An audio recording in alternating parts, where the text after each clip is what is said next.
Audio Jungle. Hai everyone, Assalamualaikum warahmatullahi wabarakatuh. Salam sejahtera, salam sehat, dan salam semangat untuk kita semua. Perkenalkan, saya Rizky Okta Dwi Kurniawati, mahasiswa semester 7 dari jurusan Akuntansi Syariah, Fakultas Ekonomi dan Bisnis Islam, UIN Said Ali Rahmatullah Tulungagung, dengan NIM 12403183241. Video kali ini saya akan menceritakan pengalaman atau a day in my life saya mengenai PPL gelombang 2 yang telah saya lakukan mulai pada tanggal 12 Juli 2021 sampai dengan tanggal 15 Agustus 2021.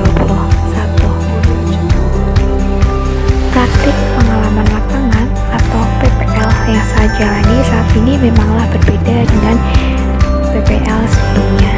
Meskipun PPL sebelumnya juga berada di masa pandemi, namun PPL yang saya lakukan saat ini adalah di masa PPKM level 4. Semuanya harus serba mematuhi protokol kesehatan yang telah dianjurkan oleh pemerintah dan tetap waspada dan tetap menjaga kesehatan.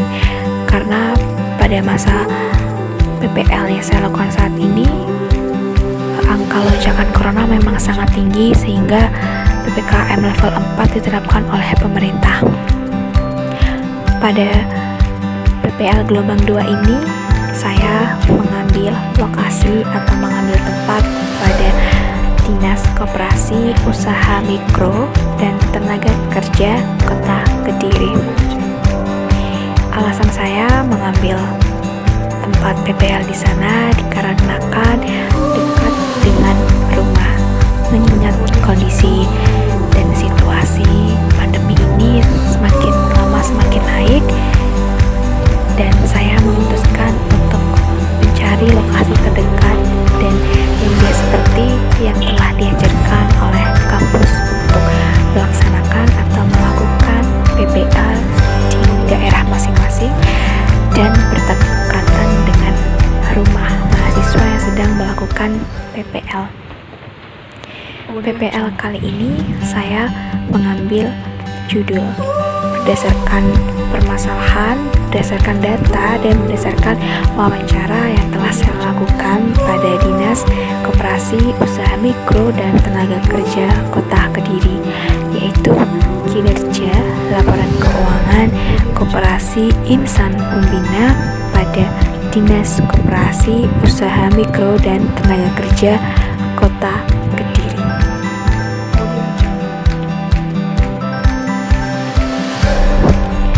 Dinas Koperasi Usaha Mikro dan Tenaga Kerja Kota Kediri merupakan suatu lembaga pemerintah yang terletak berada di pusat Kota Kediri yang memiliki visi untuk mewujudkan koperasi usaha mikro dan tenaga kerja yang berdaya saing, serta memiliki 4 misi.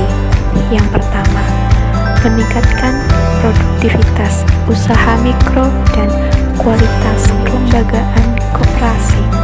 Yang kedua, mewujudkan perluasan kesempatan kerja dan mengoptimalkan perlindungan tenaga kerja. Yang ketiga, mewujudkan Kota Kediri yang indah, nyaman, dan ramah lingkungan.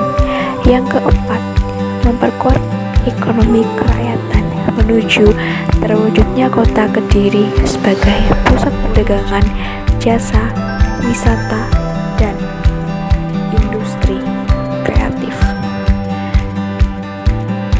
Dinas Koperasi Usaha Mikro dan Tenaga Kerja Kota Kediri memiliki 3 subbagian dan 4 bidang. 3 subbagian diantaranya adalah: yang pertama, subbagian umum; yang kedua, subbagian penyusunan program evaluasi dan laporan; yang ketiga, subbagian keuangan.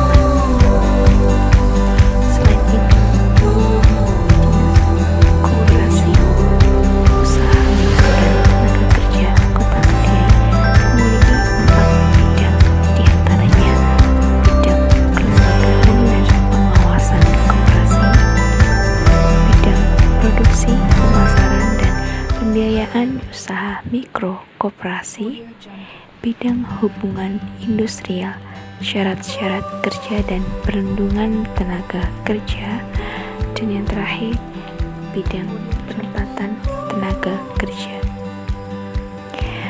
Pada saat saya melaksanakan PPL gelombang 2 di Dinas Koperasi Usaha Mikro dan Tenaga Kerja Kota Kediri, saya ditempatkan pada bidang kelembagaan dan pengawasan koperasi. Ditempatkan pada bagian tersebut karena judul atau laporan yang akan saya ulas dan saya buat terkait dengan pengawasan koperasi dan kinerja laporan keuangan mengenai koperasi. Maka dari itu, pihak lembaga atau pihak dinas terkait menempatkan saya di bagian tersebut. Banyak hal dan banyak ilmu yang saya dapat di sini.